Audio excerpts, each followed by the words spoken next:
Hey guys, this is the fourth video on my 1989 Mustang GT Turbo project that I've been working on, and just wanted to give some updates. First of all, here we are on the long block that's pretty much complete. The heads are all torqued in and everything from the last video. I've got the turbo kit that does on this engine is a one from HP, a company that's defunct and not available anymore, and but I've got one of their old kits from like the mid-2000s. But this is the exhaust header where the turbo actually mounts to it, and there's the crossover pipe hanging down there from the left bank. Eventually it'll connect there.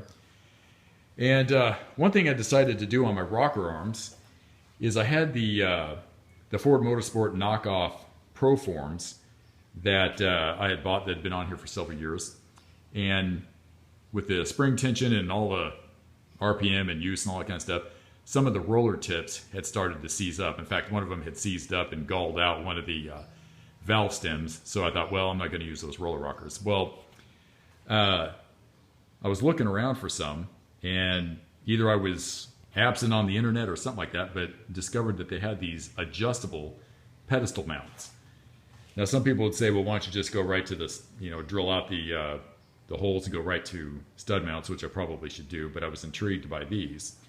And what they are is, these are from ProComp, which I believe is an Australian outfit. And what they do is, originally, when you wanted to adjust pedestal mounts, you would have to shim up underneath the pedestal itself between the retaining plate and the pedestal for the rocker. And various thicknesses would get your valve train geometry correct. And you could do it like that, and also you would have to do sometimes shorter or slightly longer push rods. Well, with these rocker arms, this is adjustable right here where the push rod engages into this cup. And so you eliminate having to do the shim thing. And I put them on, and they look like they're going to work pretty good, but I actually had some issues that I'm going to make another video on, and that had to do with, if you could see, the pedestal itself actually intersects the rocker arm body, kind of galling off some of the anodizing, and I didn't like that. And but I'm going to make another video. Anyway, but I've got those going on, and I actually ended up going with another competition cams double roller timing chain. I didn't trust that other one that I had in the video, so I did that.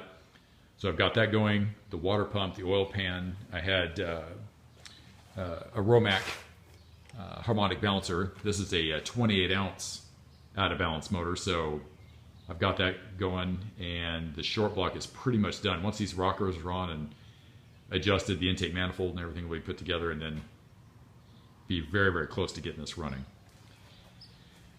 And the rust issue that I was talking about ended up being pretty significant.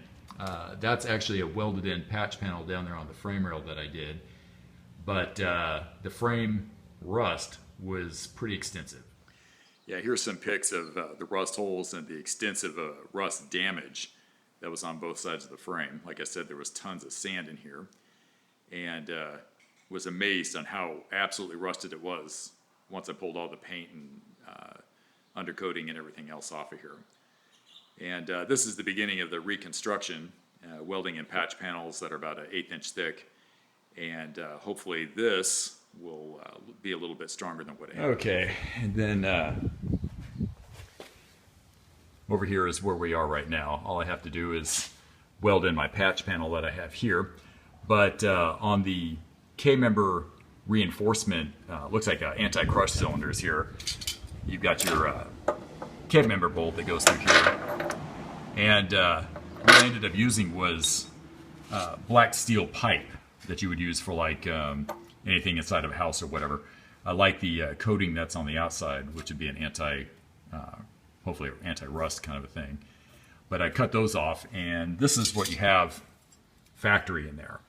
It's like a stamped rolled piece of steel that actually has some sort of paint anti-corrosion stuff on there. Again, you can see the absolute damage that the rust had done. So by doing this, not only is it thicker, stronger, and then it's welded in versus just sitting in there with the black oxide type coating on there, that should be good. But got the last of my panels that goes in here that'll be let's see here. It'll be MIG welded in there.